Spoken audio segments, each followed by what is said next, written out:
JD 26 here, just 2 tips and tricks and hobbies. And to foresight this, I'm going to show you later.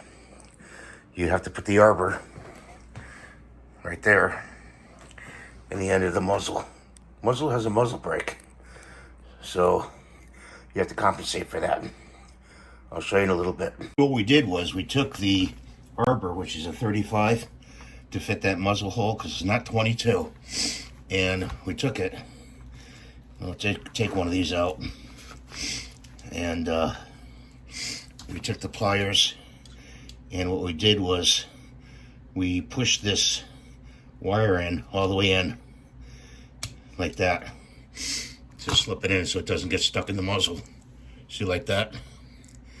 Okay, and then we used the 35 and stuck it in the muzzle to bore sight the Bone Collector Gen 2.